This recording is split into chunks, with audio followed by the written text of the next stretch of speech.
Coming to you from the West Coast, this is Politicos. Today is August 24th, 2017, and this is episode 49. Politicos is a podcast that explores what's happening in British Columbia and across the country. If you haven't already, make sure to subscribe and leave a review on Apple Podcasts. Follow us on Facebook and Twitter, where we're at PoliticosPod. And support the show at patreon.com/politicos. I'm Scott. And I'm Ian. Next week, I just want to do a quick reminder that we're doing our 50th episode live show. We're going to be at Yagger's in downtown Vancouver once again. We have David Moskrop, everyone's, I guess, favorite sassy political scientist, lined up, as well as 2/3 of the cast and crew of the other, I guess, BC politics podcast we don't like to talk about, or haven't talked about, Pod Keep Our Land. Unfortunately, Aaron won't be able to attend, but we'll have Patrick and Naylor. So I don't know exactly what we'll do yet. We'll probably just make them all make a whole bunch of predictions about where the BC legislature will go over the next 6 months, 4 years, and let them be proved wrong. At the very least, we'll have lots of beers. So that's on August 31st, next Thursday, 7 p.m., Yagger's downtown. It's on our Facebook page. We have an Eventbrite page, and I'll put it in the show notes as well. So we got a little bit of feedback from our interview last week. A couple of our listeners had some comments on social media about some of the things the organizers of last weekend's anti-racism march had to say. There's kind of two main themes. One was regarding the suggestion that Quebec can't be more racist or xenophobic than the rest of Canada because it's more left-wing. And the other was that no good has ever come out of military interventions. Or at least Canadian foreign military intervention, I think, was where they were going with that. We didn't push back on either of those points or really dive into them because the focus was sort of on the rally itself, what people could do about that. And we had a lot of questions relating to that, and we didn't want to spend... we could have spent a long time, and we would have enjoyed it, arguing about these kind of things. From my point of view, as the left-wing side, I guess, obviously there are racists on the left. There's a whole bunch of them. We just have to look at Norway to see, in some of the Scandinavian countries, where they have strong social democratic traditions, yet you can still have a lot of intolerance breed in those communities. Now, we could try to say Anders Breivik was a right-wing extremist in a Norwegian country, but the point is that when you have a sort of homogenous society and some immigration comes in and these tensions build, the political left-rightness of it doesn't necessarily inoculate the society. Yeah, I think it's a mistake to treat it kind of as a lump sum proposition where just because one thing that we typically associate with the left is prominent, all the other stuff we typically associate will necessarily come along with it.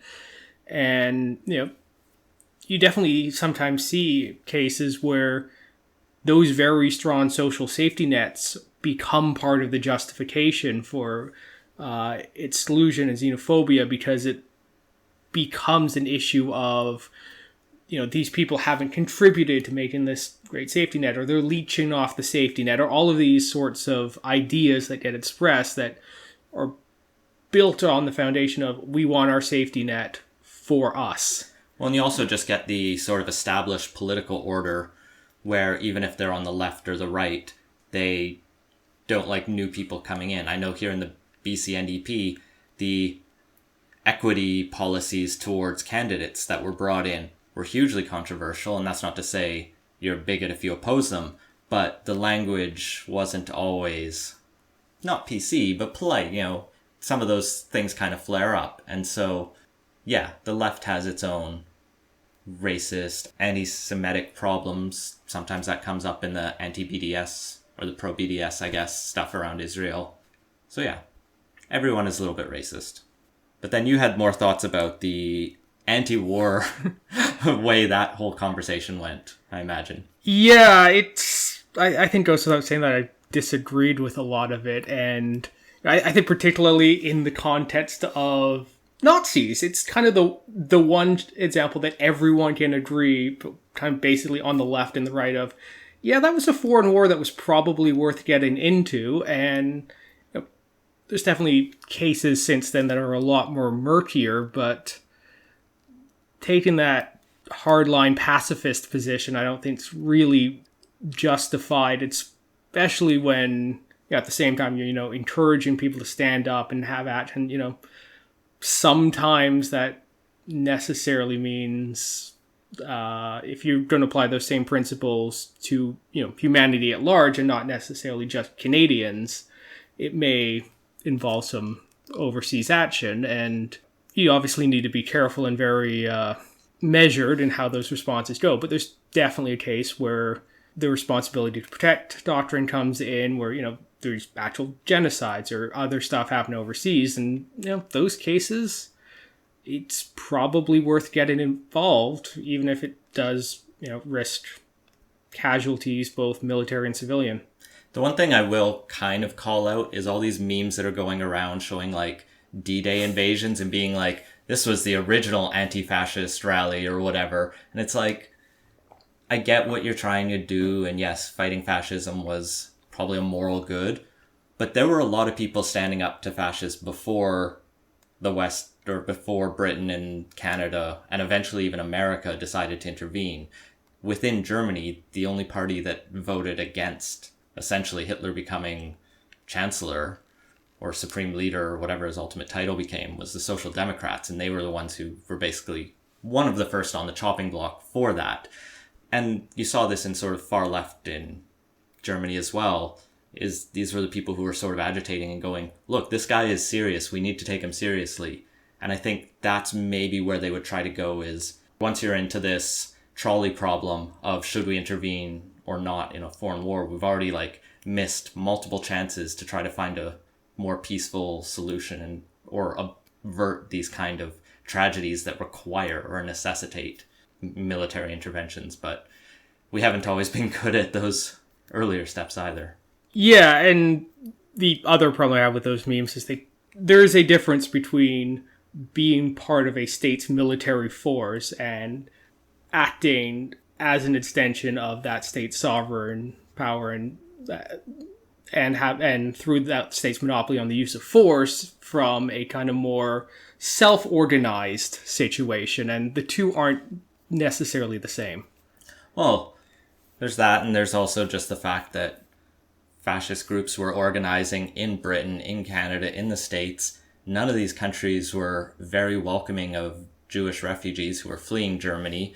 Canada interned countless Japanese Canadians, stole all their land. So kind of everything's shit, and we're all a bit racist, I guess, is the motto today. But we should still stand up to Nazis. Yeah, and even more modern day incarnations, although that's sadly also a modern day thing again.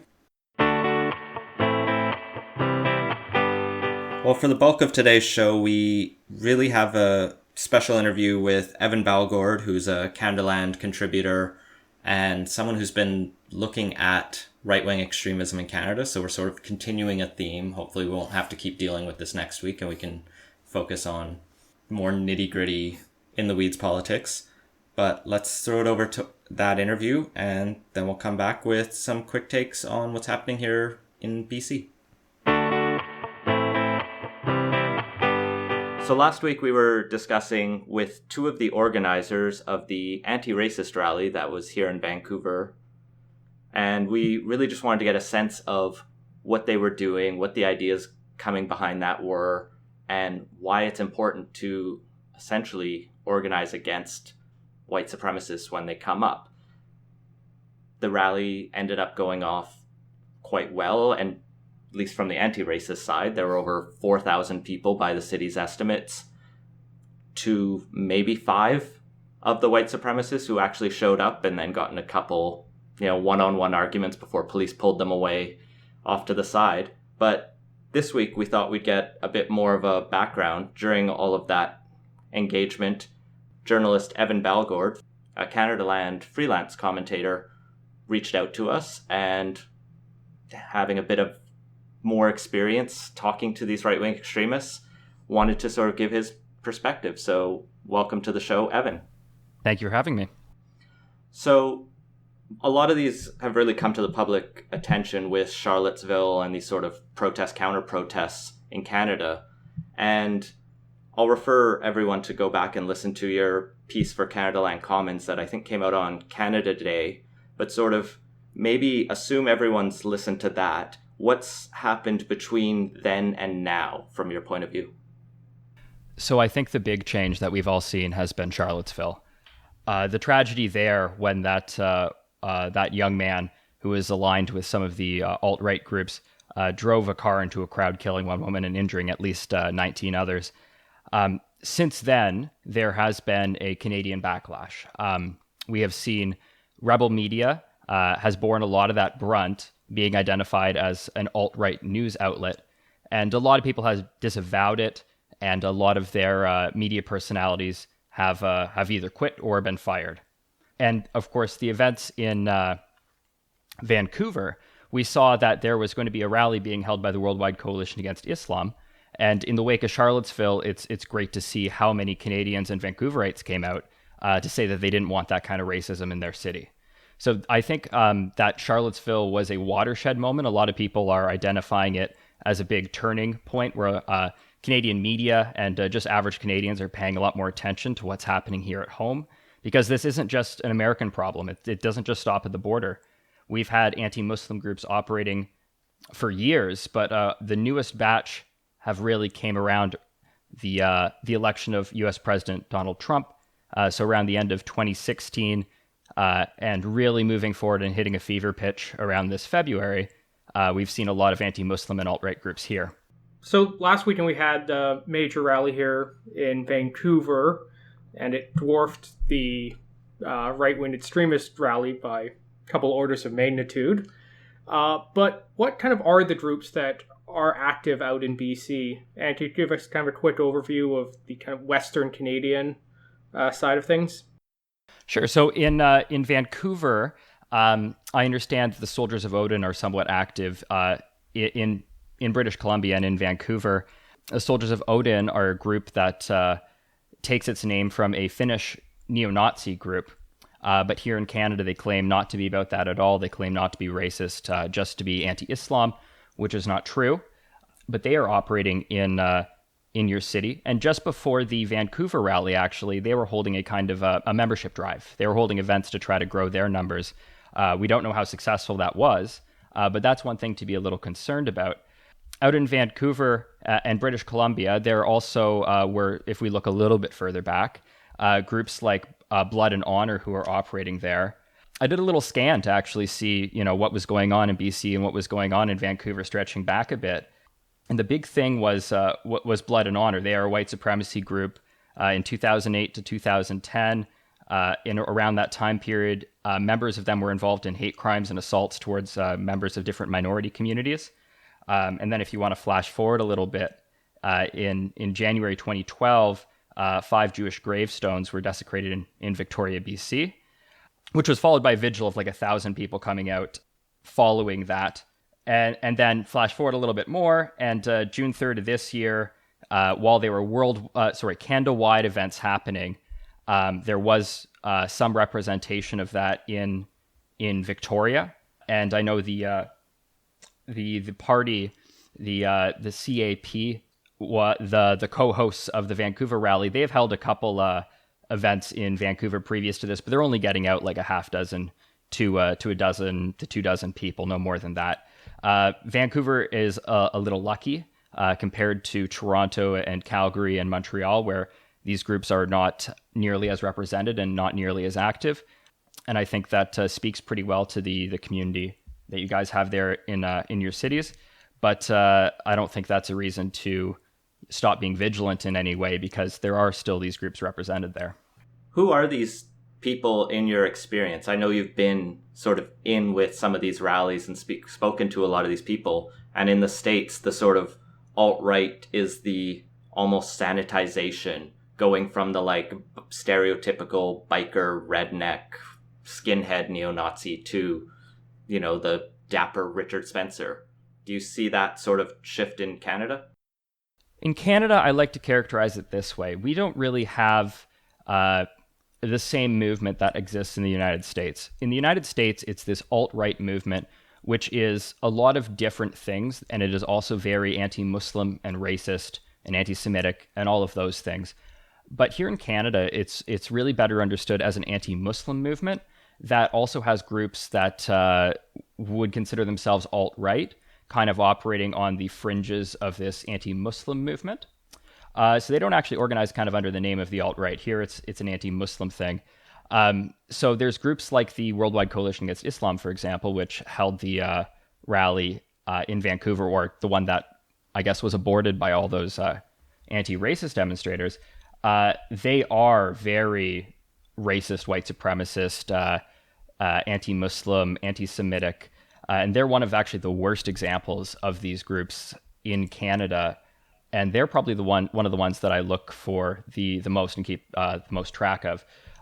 When we're talking about Vancouver, though, it's really just the Soldiers of Odin that I've seen kind of organizing there. And who are these people? These people are they're extremely right wing. They are anti-immigrant. If they like a political party, if they don't disassociate themselves from politics altogether, if they do like a political party, it is the Conservatives, and they get all of their media from what we would kind of call like fake news sites or heavily propagandized news sites and outlets like Rebel Media, which really feed them narratives of creeping Sharia law and the Islamization of Canada, just kind of stoke their fears, which has really given a lot of oxygen to these anti-Muslim groups and the movement. I've seen a couple profiles of some of these newer anti-Muslim groups where it sounds like some of the key figures and key sort of movers and shakers at the top are almost Hindu nationalists rather than, your stereotypical angry white guy. Have you come across that at all? There is one group which is led by a Hindu nationalist. It's called Rise Up is the one that this individual is associated with. His name is Ron Banerjee. He operates out of Toronto. His group is really a group of one. However, a lot of people will use him as an example in the anti-Muslim movement of course we're not racist. Look, there's a brown guy. So he acts as a token for them. And there are other so-called ex-Muslims that have been part of this anti-Muslim movement. Individuals like Sandra Solomon, who has a story of having grown up in Saudi Arabia, and now she talks here about the so-called dangers of the Islamization of Canada. And she'll say that, of course, she can't be racist towards Muslims because that's her background. But then she will go on and say that all Muslims are lying. They're practicing taqiyya. They are trying to take over the country and impose Sharia law, which will be bad for everybody. So it's a little disingenuous to say that they are anti-Islam.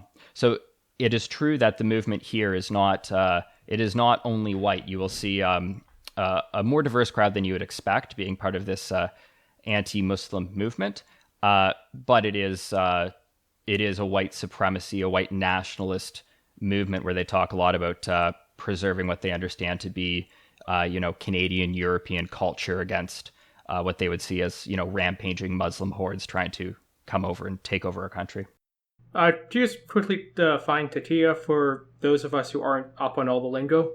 Sure. So taqiyya is a term for what would be like Sharia sanctioned lying. So like Islamic law sanctioned lying in order to further the goals of Islam. It is largely a conspiracy theory, right? It is something they point to, and it's no different from the protocols of the elders of Zion, like the anti-Semitic conspiracy theory that Jews run all the banks and all the media, and they're trying to take over all the land and all that stuff. It's the exact same kind of racism, but pointed towards Muslim folks. So taqiyya is just saying, all Muslim folks are lying, and even their holy book lets them do it. So how can we trust them, even if they're so-called moderates? I imagine you probably come across quite a few conspiracy theories in these kind of groups. Yes. The big thing is that, they even say that Justin Trudeau is either complicit or a full-on, working with them, or an idiot that he doesn't see it and is trying to drive this Islamization of Canada. So that's one of the big conspiracy theories. Or, of course, the conspiracy theory that George Soros is, funding all of these left-wing groups in order to, bring about the demise of, the Western civilization through multiculturalism and stuff like that. So yeah, I mean, like, those conspiracy theories are rampant throughout these anti-Muslim groups. And so you've never received a George Soros check, just to be clear. No, if he's listening, he can DM me. I'll tell him where he could send it. That sounds great. All right, well, let's bring it back to the conversation. So about these groups, what leads your sort of average person, keyboard warrior or whatever, to get involved at these kind of rallies? Like, where do they come from? What's the path of radicalization, I guess? Sure. So the best way to understand it is to understand the history of how these groups came to be. So let's go back to like the last federal election, when the Conservatives were talking about old stock Canadians and talking about like the niqab ban and things like that. Around that time, these groups started to have a bit of a web presence, and a lot of that web presence was driven from other similar groups in Europe. So we had like a Pegida chapter here. Pegida stands for like the Patriotic Europeans Against Islamization. I forget exactly what the acronym is, something like that. So we had groups like that form here online, and then, you saw some negative sentiment and stuff like that. Then came the election of U.S. President Donald Trump, and a lot of people read into his language. They got very fired up. They had a lot of anger towards Muslims and Islam. But at that point, it was all online. It hadn't really taken any physical form of note. They'd tried to hold some small rallies and stuff, but nothing really of note. It wasn't until Canada started having the discussion about M103, the anti-Islamophobia bill, that they really had something to rally behind. So when that bill was being introduced, the motion. When the motion was being introduced and debated, they used that as a rallying cry, and they all started coming out in public to hold rallies to oppose it. So in Canada, that was when they started coming out in public, and I guess that was the path of radicalization. They had all this anger and stuff, but it hadn't translated into physical form until they had something to rally against, which was Motion M103. So how big a threat do these groups pose? I know CSIS here and the FBI in the US has issued warnings in the past, but just how concerned should we be? Well, you got to understand the hate crime statistics are they always come out on a leg. They're a little old, but we have seen an increase in hate crimes directed towards Muslim people consistently. Like it keeps getting worse and worse. And what I'm hearing from the community and from organizations that track hate incidences and hate crimes, they're saying that they're seeing an increase in hate crimes directed towards Muslim people and also hate crimes directed towards Jewish people in this current climate. So that's really what we're concerned about. It's that the rhetoric that these groups are using is very hateful. They are organizing. They are getting people together in a physical space. They're reinforcing each other. They're confirming each other's worldview. They're making it normal to be able to say these very hateful things about Muslims or about Jews. And then ultimately, some of those individuals will end up acting on that behavior. They will be radicalized, and they will act out violently. That's the fear. We saw in Quebec with the shooting of the 6 people at the mosque in Quebec. That person who did that attack was a far right Donald Trump supporter, alt-right troll.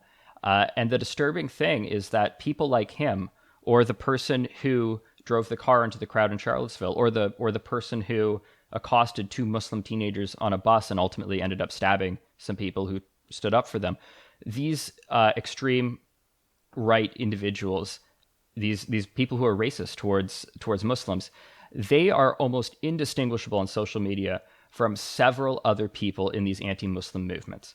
So the concern is that either groups or individuals will be radicalized to the point where they will hurt people and they will carry out attacks.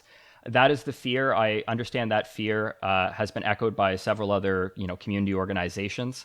And is kind of reflected in that statement that CSIS put out that they consider, this right-wing extremism a threat.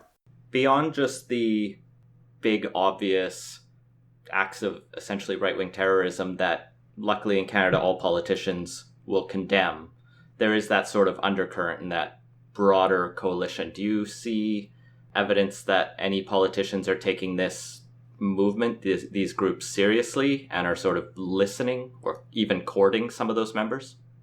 What I've been concerned about has been some of the Conservative Party rhetoric around M103, around the Omer Khadr settlement, and now we're starting to see it around the people who are coming across the Quebec border and to claim asylum. When the Conservatives are speaking out on these issues, some people are understanding that to be a dog whistle, to be a coded message that they support these kind of anti-immigrant or anti-Muslim sentiments. Now, I don't want to read into that too much and say the Conservatives are purposely doing this, right? What I do want to say, though, is that these anti-Muslim groups are reading these things and listening to these things that the Conservative Party has put out and thinking that their views are mainstream, thinking that they have political support for some of these views that they hold, which is very concerning. There was another incident where Scheer's former outreach chair and another longtime Conservative Party organizer were going to host a rally that was going to be on Parliament Hill in opposition of the Omer Khadr settlement. I looked at all the people that had RSVP'd to that event. I looked at 50 of the first 100 people that RSVP'd. No, sorry, I think I actually looked at more than that. I think I looked at 100 in total. And I found that over half of them had liked or are members of these extreme anti-Muslim groups on Facebook. So we can certainly see how they are liking the message that the Conservative Party is putting out on some of these things. And ultimately, it's a dangerous combination when politicians stoke and or use these fears, and they have to be careful about how they approach issues like this to avoid giving these groups oxygen or to avoid sounding to these groups like they support them. How would you suggest they approach some issues such as the Omer Khadr payments that have some people at the very least uneasy with them without actually playing into these sorts of groups' rhetoric and indicating a kind of subtle support of them? Well, of course, it would be difficult to kind of criticize these things without the anti-Muslim groups liking what they're saying. So rather than say, there's only one way they could criticize it, that wouldn't be a dog whistle or something like that. I actually think it's just more important that the parties and the politicians explicitly disavow those groups that might read into those messages or the movement that might reach into those messages, right? So you could criticize asylum seekers coming through Quebec, for example, on the grounds that it's not the proper channel for it to happen. A lot of these people are going to end up being turned away anyways, or, a lot of resources are being spent to do it, etc. These are all like somewhat legitimate criticisms that they can engage with. But at the same time, they should also be explicitly disavowing some of this anti-Muslim sentiment by doing things like, disavowing the Rebel is a good start because it is a very anti-Muslim news outlet, but they should also be disavowing some of these events that are happening and maybe even participating in some of these like anti-racist rallies and stuff to really send the message that, this isn't the Conservative Party. The Conservative Party doesn't want anything to do with these anti-Muslim extremists. We just have criticisms about how the asylum seeking process is happening or something like that. That would be one way for them to move forward, to take some of the wind out of the sails of these anti-Muslim groups and avoid being lumped in with them.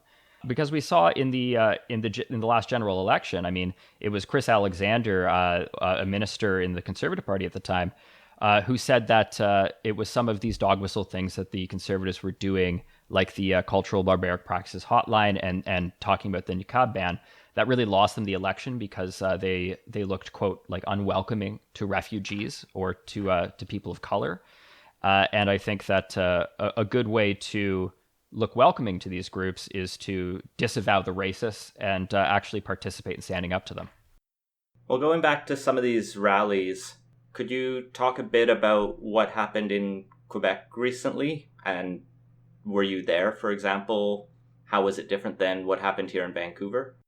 So I wasn't in Quebec City for the rally that happened there. That rally was hosted by La Muerte, which is one of these anti-immigrant, anti-Muslim groups, and it was opposed by a large number of anti-fascist activists, some from Quebec City, some from Montreal.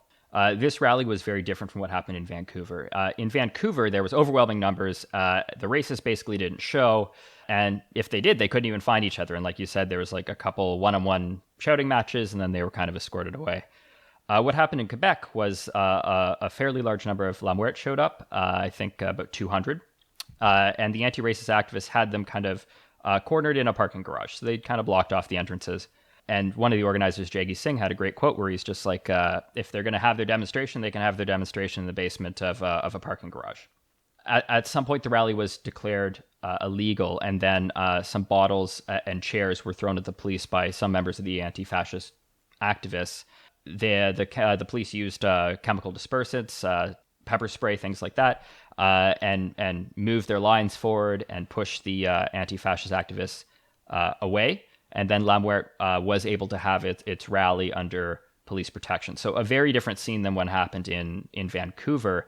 And I largely attribute that to the fact of there wasn't the same kind of numbers disparity. So it was more likely that there were going to be clashes. And ultimately, it did not come off quite as clean or look quite as good as Vancouver did. It gets into sensitive subjects, but I guess do you think there's anything different in the political culture, or this sort of was it just random happenstance that the numbers were even there and that made it more tense versus here it just kind of steamrolled one way? So the smaller these things are, and the more the numbers are even between the groups, the greater potential there is for violence and for clashes. In my experience observing and looking at report backs of several rallies like this. So that contributes a lot to it. We did hear reports that there was a global cameraman, I believe it was Global, who was trying to film some of the anti-fascist activists, who was then, the reporter was pushed away and the camera was smashed.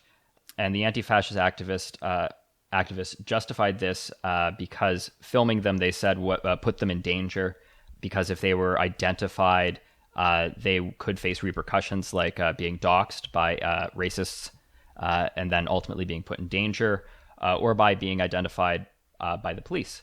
So we did see that, and I have condemned that. I condemn any acts of violence towards a journalist, as has the Canadian Journalists for Free Expression and other organizations. And that is not the regular view in anti-fascist circles, that it's okay to do that sort of thing to a journalist, or even that violence should be anything but a last resort. Moving forward on the 30th, there's going to be a National Day of Action, and I recently sat in on an organizing meeting for that, and they were talking about how they wanted to have more Vancouvers and Bostons, and not another thing like Quebec City. How they wanted to bring a broader coalition of people in to oppose the racists. They wanted moderates and liberals to feel safe coming out to rallies and things like that. So they needed to be welcoming, and they needed to tone down the kind of confrontations that tend to occur at rallies like this. And they will be having like marshals and stuff at this National Day of Action that will be trained in de-escalation in order to kind of encourage that atmosphere. Yeah, I think that was something that definitely worked out well. We were both at the rally here in Vancouver, and I think for a lot of people, it was the first time they'd been to any kind of protest, and you had unions there, but you also just had people from across the political spectrum. And I think there was a great, even sort of show of support from political sphere. We had the mayor was there in person. There was an MLA bringing a message on behalf of the premier. A cabinet minister, actually. Or cabinet minister, yeah. And so multiple different political levels and activists from different spheres. Was there any of that sort of political support or discussion in Quebec? Now, I have a language barrier. I'm a bad Canadian and I'm not bilingual. So neither are we, so we won't judge. Fair enough. That could have been the case, and I wouldn't have caught it, but I wasn't aware of that. No, I don't think that was the case. I think it was mostly left to the anti-fascist and anti-racist activists. And it's important to remember that in the wake of Charlottesville, it's great to see such a great response. And I don't want to disparage that in any way, shape, or form. But that being said, that the large crowd size coming out to oppose these racists can somewhat be attributed to Charlottesville. Everybody's looking, everybody's paying attention, everybody wants to have some kind of Canadian response to the events in Charlottesville. And for a lot of people, I suspect that's why they came out. Following the election of President Donald Trump, we had a very large women's march in Toronto. There were tens of thousands of people who came out. A month later, there were anti-Muslim rallies being held at City Hall again, and a lot of people came out, a lot of just regular average people, like maybe 400, maybe a bit more. But then there was another rally, and then there's another rally, and then there's another rally. And people stop paying attention. People stop coming out. The only people who keep coming out and opposing these anti-Muslim groups, the racists, the fascists, the only people that continue to come out and oppose them are these anti-fascist and anti-racist activists. So they kind of carry the torch and keep the work going. So as much as we like to, kind of disparage the work they do, we're made uncomfortable a bit by some of the violence that occurs and all that. They're really the ones that are on the ground doing the work all the time. When the moderates and liberals, when it stops being such a hot issue, stay home. I do want to clarify here, though, one thing. Of all the rallies that I've been to in Toronto, there have been scuffles, there has been violence, there have been assaults and hospitalizations. It's never a very pretty scene. That being said, about 3/4 of the assaults and the violence are started by members of the anti-Muslim groups. It is not really fair to say there's an equivalency and both sides are equally as violent. At least in my experience in Toronto, it is the anti-Muslim groups that have been more prepared to use violence first, and it's usually the anti-fascist groups responding and defending themselves. But not always. I do want to be fair, but the majority of the time. Where do you see things going from here, both for the right-wing extremists and the counter-movement to that? And as well, Rebels kind of imploding at the moment. Do you think they're going to recover, or are they basically done for? Well, let's answer that in the scope of what the next thing is going to be. So on September 30th, there's going to be a nationwide day of action, an anti-immigration, Canada-wide thing being put on by Storm Alliance. Storm Alliance is an offshoot that branched off from the Soldiers of Odin quite a while ago, I believe, before February, I believe. So they're trying to have a day of action across Canada. One location that they are going to try to demonstrate at is the Peace Arch Bridge in Surrey, BC, in your province. So that is the next time that we are going to see large-scale mobilization. And we're also going to see a bunch of anti-racists and stuff mobilize in all the same places to do the same kind of thing, to drown them out. And again, like I said, they're trying to hope for more Vancouvers and Bostons and fewer Quebecs. So that's the next thing to look for. And of course, Storm Alliance is doing this in conjunction with the Soldiers of Odin and possibly the 3%ers. So that's the next thing that we're going to see. So the best litmus of what's going to happen following Vancouver, following Quebec, is watching to see what happens on September 30th. As to the Rebel, well, they're really imploding, but they still have a large number of support staff. They still have a large amount of money. Ezra Levant's been beaten and kicked down multiple times, and he always seems to come back with a new project to be a thorn in the side of any decent person. So is the Rebel dead? I think reports their demise might be a little premature at this point. I certainly think that they're going to have to really try to rebrand themselves if they're going to try to be more mainstream again. But that being said, I mean, a lot of the Rebel viewers, have anti-Muslim sentiment. A lot of them are international viewers that like the messages they're putting out and stuff like that.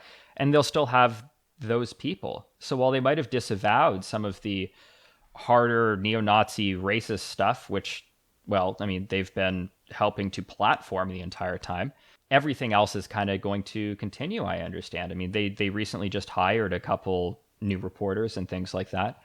So when it comes to the Rebel, they might take a big hit here, and they might go into a little bit of a recession, but I don't think they're done yet. We'll bring it back, I guess, as we sort of close off to the rallies and these people who organize.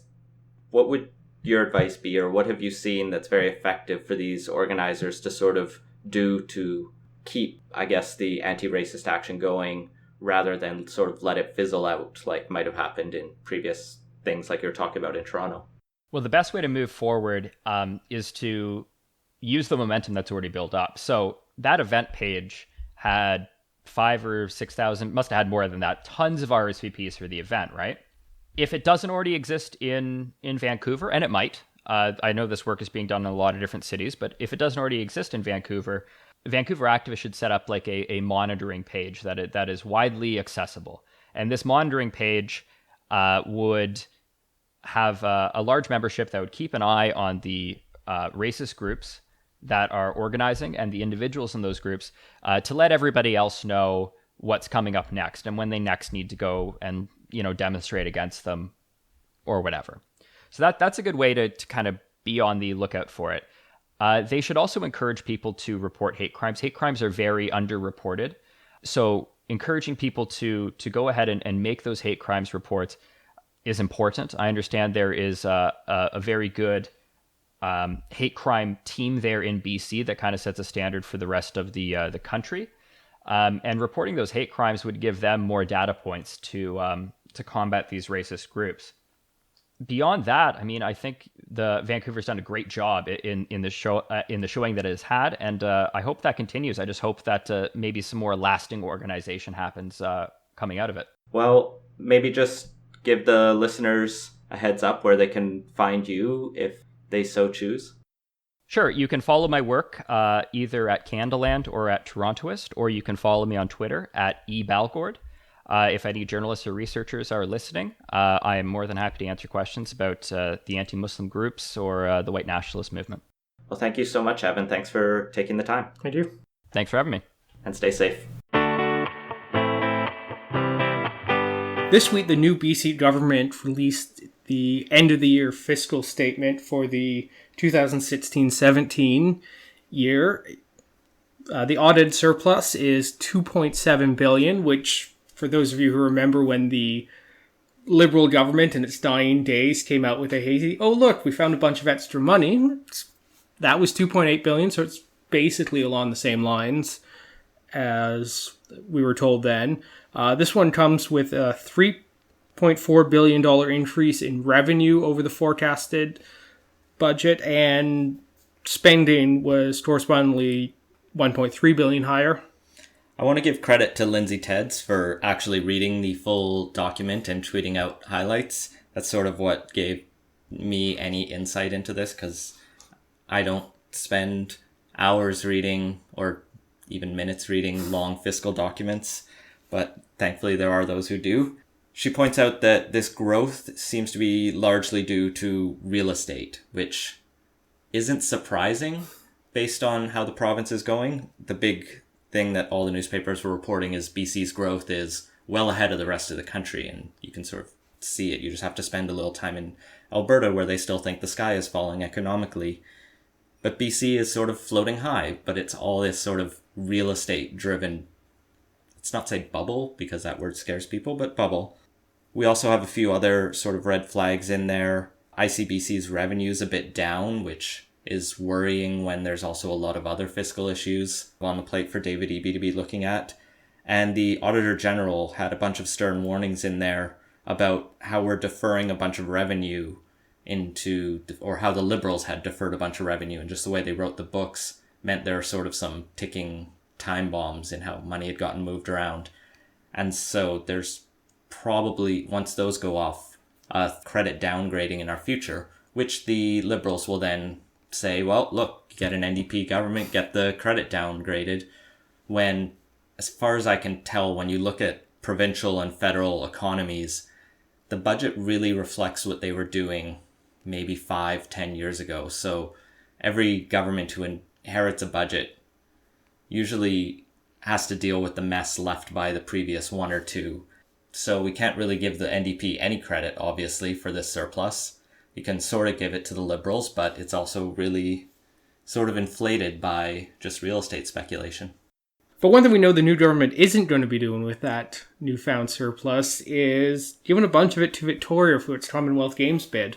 Yeah, the government just today, I believe, put up a news release saying they're not going to put any money into that. We talked about this on last week's show. Basically, the city doesn't have a very clear thought out plan of how much money they need, what they'd spend it on. And so the government's just like, we'll think about it another time, maybe on the 100th anniversary or some other thing. We get that it's important and you're really excited about it, but you don't have our support, which probably kills the bid dead, unless the city of Victoria can find a few $100 million from someone else. Well, yeah, they're still trying to string that money together to finish the bridge that's now massively over budget, but at least the steel finally arrived this week after years of delays. So they're unlikely to do that, and I can't see the federal government wanting to cover the provincial government share, so yeah, it's basically dead at this point. Well, the race to replace Christy Clark in the BC Liberal Party is starting to take shape. The party is still in the midst of figuring out how the race will be run, but I guess pollsters have been a little bit bored over the summer or something. We haven't had an election in a few months.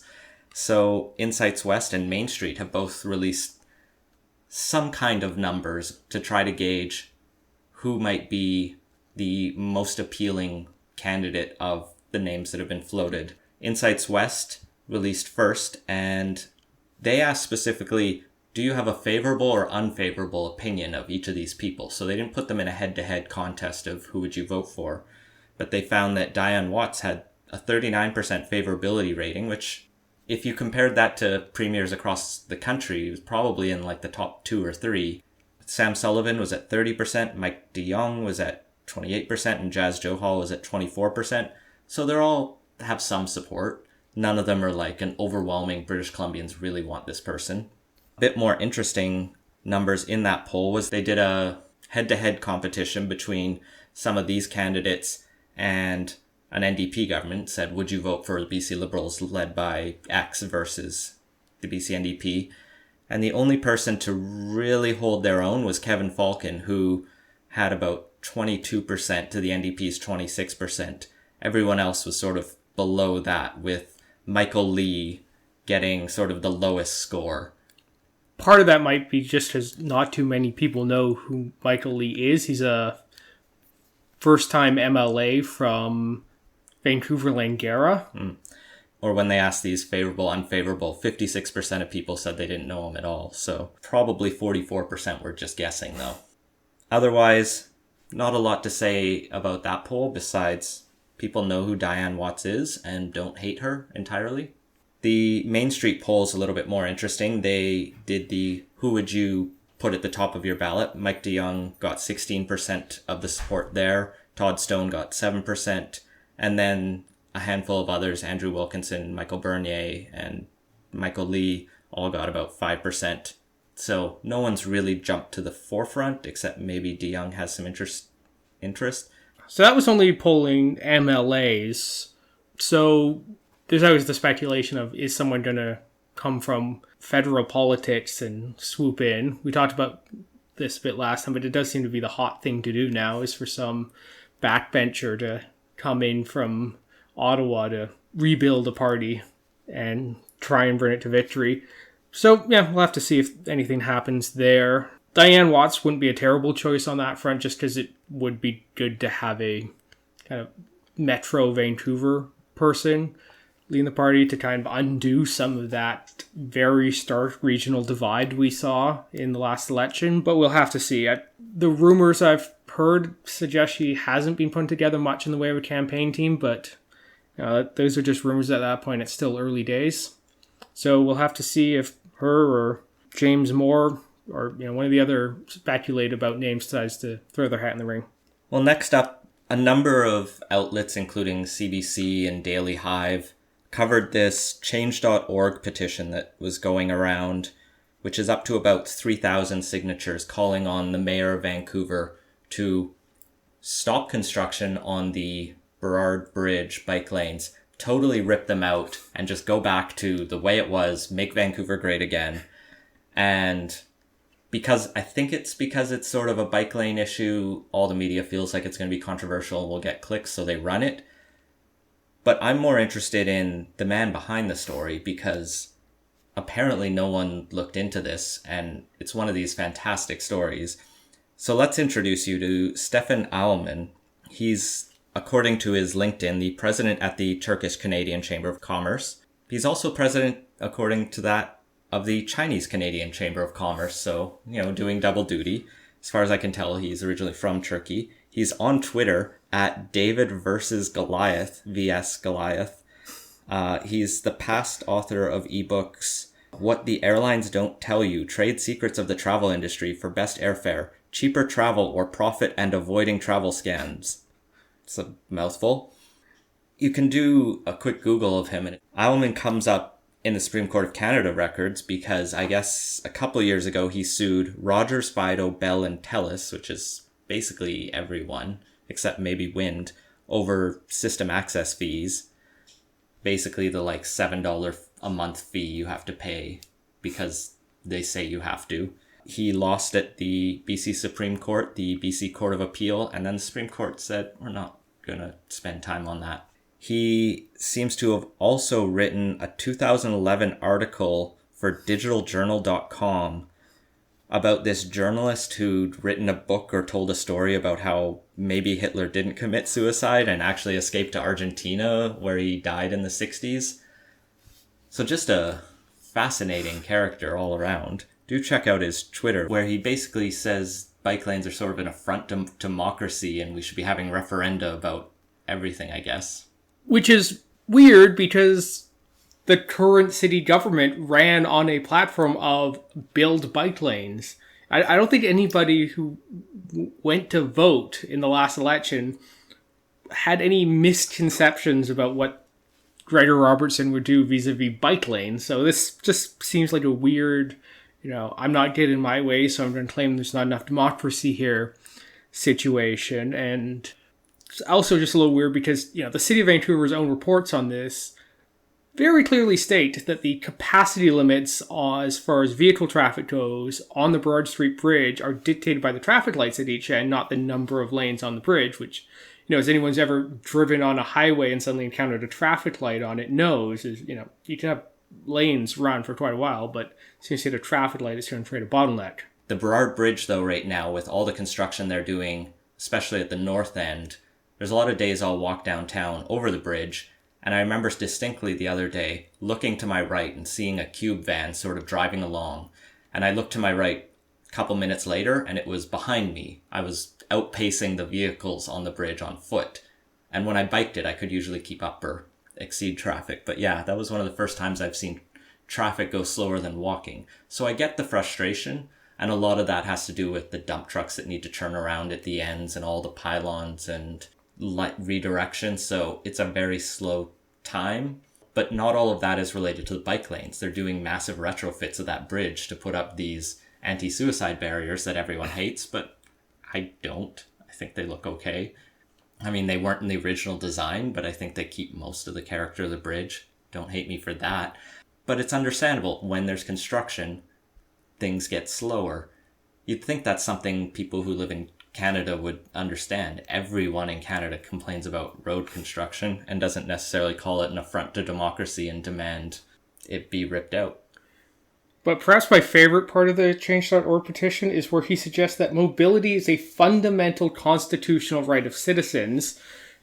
Ergo, infrastructure needs to be dedicated primarily towards cars, is basically what the argument is.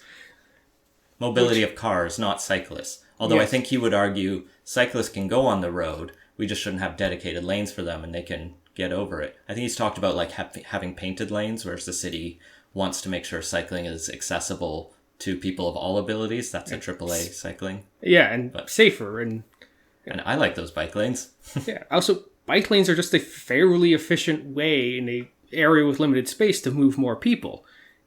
Bike lanes per the City of Vancouver standards, 1.5 meters minimum. A car lane is 3.6, and you can move roughly the same number of people, give or take a little bit, on those same, or in the same number of lanes, but you get a lot more for the same width out of a bike lane. Well, but I'll be fair to Mr. Allman. If anyone wants to check out his petition and especially his website with the sort of not TimeCube level of random capitalization, but sort of on the path to TimeCube, you can go to restorevancouver.ca. You can read about how bike lanes have wrecked the city and how we need to bring democracy back through motor vehicle traffic, I guess. Speaking of mobility, the BC Green Party has announced they're going to be introducing legislation in the fall session to enable ride sharing. So Uber, Lyft, and similar sorts of companies. This has been a campaign promise of the Greens for a while, and they've announced their intention to actually bring it forward into legislation. I think there's a decent chance they'll probably get the Liberals on board for it. Yeah, I think they brought forward a bill in the previous legislature on this, and it was, or not the previous, I guess technically, the one in the spring, the one early in the year, not the fake one that Christy Clark started. But the timing of this will be tough for Andrew Weaver. He'll be bringing it forward as a private member's bill, as an opposition motion, and the Horgan government controls the calendar right now. So the NDP's taken a bit more of a, let's look, we're not opposed to it, but let's take the cautious, make sure we consult the taxi industry and unions and labor and make sure it's all fair. Fairness is a big part in the NDP's focus. So I could see this being sort of dragged through, and it might get in the new year. But even with the Liberal votes, it's still very tough to pass legislation for the Greens, I guess. Yeah, on the procedural side, there's definitely some difficulties. I think should it actually go to a vote, I think there's a decent chance they'll probably get the Liberals on board. Just because the Liberals have made noises in the past, even if they have dragged their feet a bit on it, favorable of ride sharing, and then it'll also be a nice slightly black eye for them to give the NDP to have the Green Party get a bill through that the NDP aren't thrilled about. And ride sharing wasn't part of the NDP Green agreement, so they're free to both take their own path on this. Of course, the risk for the Greens is if they get a bill into law, it's up to the NDP to actually implement it. And so if they leave anything in that bill towards regulations, like say the enforcement of it, that's where maybe they'll just have to be smart about crafting this bill, in which case you sort of tie the hands of regulators. It's a very dangerous game to sort of play the, let's pass this bill. I think they want the NDP on side if they're smart, but they could force it through if they really want. It just might take a little while. But Andrew Weaver's been busy. He was also in the news as well this past week over some of the controversy around this mansion that's being sold on the agricultural land reserve just outside Vancouver. Andrew Weaver was speaking to the media, arguing that perhaps there should be some limits placed on foreign buyers taking over land that's on the agricultural land reserves, either putting a sort of limit on the acreage they could buy or banning it outright. He pointed to Saskatchewan as one place where there's restrictions on foreigners buying farmland, I guess. And he called on the NDP to basically enact this toot sweet.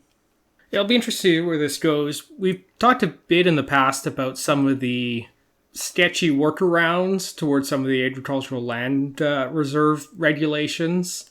The Globe and Mail did a good piece, I think, back in the winter or spring on this issue. Go back and listen to every one of our episodes and you'll find it. So there's some reason to be a little concerned about it. I'm not necessarily sure it's going to be just the foreigner thing this will actually solve or really help much, and it's, I think, just a symptom of the larger way out of whack regional real estate market, and some of the special rules around the ALR invite those sorts of, well, how do we get kind of the stuff we actually want to build here, but meet the technical requirements, so we'll grow some blueberries and sell them like twice a year. Yeah, the Globe and Mail definitely pointed out there were problems in enforcement, especially. So there was weak regulations and rules around it that weren't really being enforced. So that's just ripe for abuse. I don't know if Weaver's solutions will help that much. I don't know how big of a problem this is. Perhaps it's simpler just to actually tighten up the rules and actually enforce them. Well, Canada's getting its own version of the sort of erasing or removing controversial figures from monuments and buildings as the Elementary Teachers Federation of Ontario has voted in favor of a motion at its recent conference to urge schools in Ontario to remove Sir John A. Macdonald's name from the buildings. I'm just going to take a wild guess and assume there's like 50 elementary schools named Sir John A. Macdonald Elementary in Ontario, because we don't seem to be that creative. Although we did spend a bit of time in our research looking up random Prime Minister school names, and there is a Charles Tupper school. He was the shortest serving. There was even a Mackenzie Bowell secondary school somewhere in Canada, and he was one of those very short serving prime ministers. So every prime minister gets a school, I guess. But the John A. Macdonald controversy comes around the fact he was a drunken racist asshole and really pushed for assimilationist and eradication of the, I think what he called was the Indian problem. And so people want to maybe not honor him with building names anymore and maybe move towards just teaching about him in history class, the sort of full picture. This sort of follows the Prime Minister of Canada renaming Langevin Block to, what is it now, like the Office of the Privy Council and Public Service of Canada or something. Basically the most formulaic technical name of exactly what it is. But to be fair, that changing did make me actually look up who Langevin was, and among other things, he was basically described as the architect of the residential school system. So I can see the arguments for wanting to stop honoring these people and maybe sort of have a more robust and more holistic view of their contributions to Canadian culture. Yet this hasn't stopped people from across the political spectrum from speaking out. So, unsurprisingly, Conservatives at both the federal and provincial level came out pretty quick and opposed the move, but so did Kathleen Wynne, the Liberal Ontario Premier.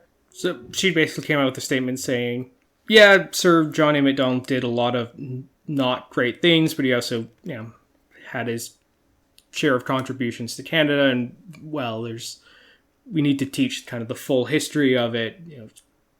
She's not on board with removing his name from a bunch of schools, and I think that's a fairly fair position to take, and I think it's a mistake to hold historical figures to our current standards, and as part of that complete history, it's worthwhile looking at, what was the circumstances of their day, and while that definitely doesn't excuse a lot of really horrible stuff, when it comes to highly influential and figures in our history who did a lot of good stuff for the country as well, it's that very rounded perspective I think is needed, and not sure if removing him from all sorts of stuff is the best way to approach that. It's always tough. I feel like people sometimes get very hyperbolic, especially on Twitter, which just feeds into it on any side of an issue like this. The thing that irks me the most is when people sort of compare taking a statue down or taking a name off a building to the erasure of history, as though the fact it was called Langevin Block taught you literally anything about history other than, I didn't even know it was a guy named Langevin that gave it the name. So naming of things, statues, they're symbols, obviously, and limited at that. And I find we actually learn more when we debate whether we should take them down or not. At least Canada doesn't have the added complication, to my knowledge, where in the US a lot of the Confederate statues went up not right after the Civil War, but decades later, basically as a fuck you to black civil rights activists, or when they were doing the Jim Crow laws, to basically sort of reassert the white superiority complex they had to have. Yeah, these buildings seem to be a lot more of, at least we're important historical figures, so we'll name stuff after them. And here, at least in Vancouver, we've started to name some new schools after Indigenous elders or related programs. I think one of the new Vancouver public libraries in East Van has an Indigenous name that doesn't come right to mind. But it's a inevitable sort of controversial thing where I think the let's change the name is never going to be in the, sort of majority popular opinion. And so it's kind of safe for conservatives to lean on it because their base is very supportive of traditional values or support tradition. Kathleen Wynne weighing in on this is a bit interesting. I think she's maybe thinking about the election that's coming up for her and trying to make sure she doesn't appear as the hyper lefty liberal that the right always wants to paint her out to be. So this is a fairly safe way that she's not going to lose any votes by saying, let's keep the name. Especially when the Ontario NDP is in a bit of a mess right now. And yeah, as always. She's, has more to worry about from Patrick Brown than Andrew Horvath.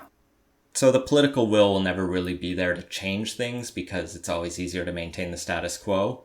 But I think the conversations are still valuable, and even against historical standards, I think we can look at John A. Macdonald and say, maybe not the most progressive guy at the time. But while we're on sort of symbols, in Quebec, the Bill 62 is stirring up controversy again. This is the bill to ban religious coverings worn by public servants or people working for the government or people trying to access government services. And recent amendments have suggested this might expand to maybe people who want to ride the bus, which seems pretty extreme. But for whatever reason, this question of whether do you support this or not got put to the NDP leadership candidates. And Guy Caron came out with an initial I'm kind of supportive of Quebec taking its own path on secularism, as in it can totally do this. And then Nikki Ashton sort of taking the same path, but doing the government should never tell a woman or anyone what to wear. That being said, and anytime you have a sort of but in the middle of your statement it waters it down. It's kind of, you can discard anything said before that. She says, there is a consensus in Quebec's political leaders on secularism, and Canadian government should respect the will of Quebecers on this matter. And she sort of references the Quiet Revolution, which was really about sort of reducing religious power over the state rather than sort of dictating what people should be in their private lives. And then she sort of ends with it's unacceptable to use secularism as a tool for race baiting. We must fight discrimination. So she's kind of walking both sides. Charlie Angus, to his credit, came out strongly that no, discrimination's not okay and the government shouldn't be telling people what to wear. And I give him full credit to that. And then Jagmeet Singh just stayed the fuck out of this issue because as a turban-wearing man, I guess people wouldn't take his opinion seriously, or he knew better than to wade into this. Yeah, it's probably the set where it's, no matter what he says, he's going to anger someone with the statement on this. Singh's also been very good at sort of waiting to see what the winning opinion is, like on Kinder Morgan or some of the other issues, and kind of when he is forced to take a position, kind of wavering and go, oh, you'll have to wait and see. So maybe he will come out once there's a consensus in the NDP on this, which there wasn't in 2015. So yeah, this one's going to be an interesting one to watch. With Nikki Ashton, I still have no idea what a real position would be or what it actually means. Although I can't see her saying, well, some other province has a consensus on whatever issue it is. So yeah, we'll let them do their own thing and stay silent about it. Alberta, you do Alberta. Well, every political leader at this point in Canada at the federal level gives at least some level of lip service to Quebec's uniqueness. I mean, you had Stephen Harper pass the Distinct Nation motion, and so we can see it's not just Nikki Ashton. Everyone sort of gives extra latitude to Quebec, and there are good historical reasons for that.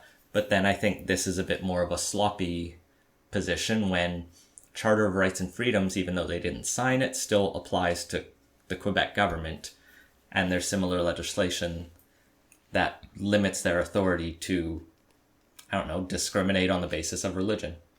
Yeah, the difference in kind of the view of what secularism is quite interesting between how it breaks down between the rest of Canada and Quebec. We here tend to take a much more laissez-faire approach, to borrow a French term. where Quebec's a lot more prescriptive in how it approaches it, and it's always that weird disconnect there, and that's something I don't think Canada's ever really figured out how to deal with, but the NDP probably needs to if they want to try and hold on to their Quebec gains and also be seen as the progressive voice in the rest of Canada. Yeah, I spend a lot of time thinking about that dichotomy of, well, secularism and quote-unquote secularism, I'll say. But that could probably be its own show or episode, maybe if it comes up another time. For now, it's just sort of interesting to see them take different positions, whether it's sort of pro-Quebec, walking the line, or more on the sort of civil liberties side. But we'll see if that translates to stronger or worse showings for them. Given that the NDP leadership race is still a one-member, one-vote, and the Quebec sort of membership base for the NDP is still weaker since there's no provincial branch there, might not even be the best strategic play unless one of the candidates has a bunch of members in their pocket. That the NDP membership deadline for their leadership race was 1 week ago today. And what's interesting about it is so far we actually haven't seen any numbers about membership signups coming out on it. You know, the Conservatives, they were quick out the gate. As soon as it closed, the campaigns were putting out numbers, and then the official number came a few days later. But here we are a week after, and so far we don't really have any idea on how many people got signed up. Yeah, I don't know what the timeline is for the party or when they'll be doing that, or even if. And I don't think any one candidate wants to sort of leak that number unless they are very confident they're well ahead of everyone else. So I'm sure we'll come back to this when we get around to eventually recording our NDP leadership deep dive. And we're still hopefully going to line up interviews with the other three candidates we haven't spoken to yet. There was a bit of a pause in there while I was on vacation, and Charlie Angus was sort of off the campaign trail for a bunch of August because his sister unfortunately was very ill and then passed away. But things are still moving on, so we'll try and touch base with those candidates. And there's a debate here in Vancouver on September 10th that I'll be trying to go to at least. And at very worst, I'll try and just jump the candidates after the debate and put a microphone in their face and see what they say. And finally, Mike Duffy is back in the news this week when today he announced that he is suing the Senate and the federal government for $8 million. Specifically, $6.5 million general damages, $300,000 for loss of income and benefits, and $1 million in punitive damages. This is relating to his treatment as part of the Duffy Wright scandal. It's got to be frustrating to be Justin Trudeau and have to deal with a lawsuit that's entirely based on actions of the previous government.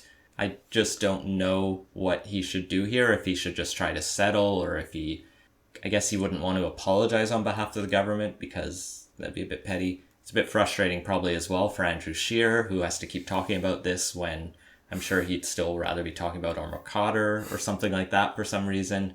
It's not even clear what Duffy's chances are, other than just sort of getting in the press. With respect to the Senate, it's very unlikely that he's going to have any success there because the courts are being very reluctant to wade into Parliament's internal affairs. So I can't see there's much of a chance going forward here. Then with regards to the federal government, one of the claims against the RCMP for negligence in their investigation. He's alleging they didn't give him enough time to explain himself. So, I don't know, if I was Justin Trudeau, I think this is a fight I'd want. You get to talk about how terrible the Conservatives are for a couple of media cycles, and, you know, if you get to keep their past scandals in the news, you know, there's worse things you can do. I mean, you're not getting your own message out, so you do kind of have to factor that in, but if the idea is to take a few swings at the opposition, there's worse things you can do than remind people about past scandals.